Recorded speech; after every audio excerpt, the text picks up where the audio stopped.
緑谷頑張れ。オールマイトにはなかった弱き強さが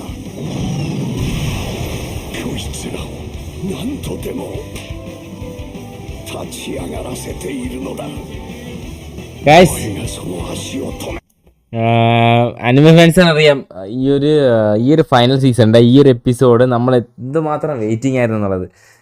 കാര്യം ഈ ഒരു ആനിമേൻ്റെ നമ്മൾ ഈ ഒരു മെയിൻ ക്യാരക്ടറുകൾ ഡെക്കു എന്ന് പറയുന്ന ഒരു ക്യാരക്ടർ അല്ലെങ്കിൽ ഇസുക്കു മിഡോറിയ ഈ ഒരു MC ഫസ്റ്റ് സീസൺ തൊട്ട് ഈ ഒരു സീസൺ 8 വരെയുള്ള ക്യാരക്ടർ ഡെവലപ്മെൻറ്റ്, സത്യം പറഞ്ഞാൽ ഇതാണ് ഒരു ക്യാരക്ടർ ഡെവലപ്മെൻറ്റ്. അതാ ഏറ്റവും വലിയ ഇതെന്ന് പറഞ്ഞു കഴിഞ്ഞാൽ ഈ ഒരു ആനിമെ തുടങ്ങുന്ന റേറ്റിംഗ് എന്തോന്ന്, ഇപ്പം നിൽക്കുന്ന റേറ്റിംഗ് എന്തോന്ന്, ഈ ഒരു ഇയറിൽ ഏറ്റവും ടോപ്പ് റേറ്റിംഗിലുള്ള ഒരു എപ്പിസോഡാണ് ഈ ഒരു എപ്പിസോഡ്. സീസൺ 8ലെ 8ാമത്തെ എപ്പിസോഡ് 9.9 റേറ്റിംഗ്. അതുപോലെ എപ്പിസോഡ് 3 9.7 റേറ്റിംഗ്. ഈ 2 എപ്പിസോഡെന്ന് വെച്ച് കഴിഞ്ഞാൽ ഈ ഒരു ആനിമയിലുള്ള 2 മെയിൻ ക്യാരക്ടേഴ്സിൻ്റെ കിടിലം കംബാക്ക്, കിടിലം ക്യാരക്ടർ ബിൽഡ് എന്നൊക്കെ പറഞ്ഞു കഴിഞ്ഞാൽ സത്യം പറഞ്ഞാൽ കരഞ്ഞു പോവും. അത്ര വിഷയ എപ്പിസോഡായിരുന്നു, അത്ര വിഷയ ആനിമേ കേട്ടോ മൈ ഹീറോ അക്കാഡമി. ഒന്നും പറയാനില്ല.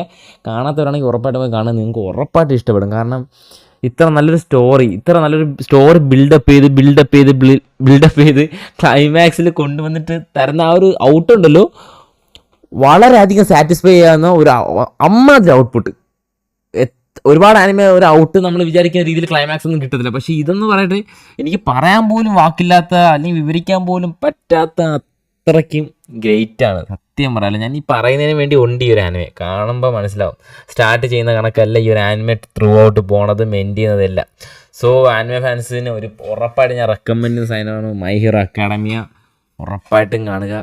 അതൊരു വിഷയം, സാധനം.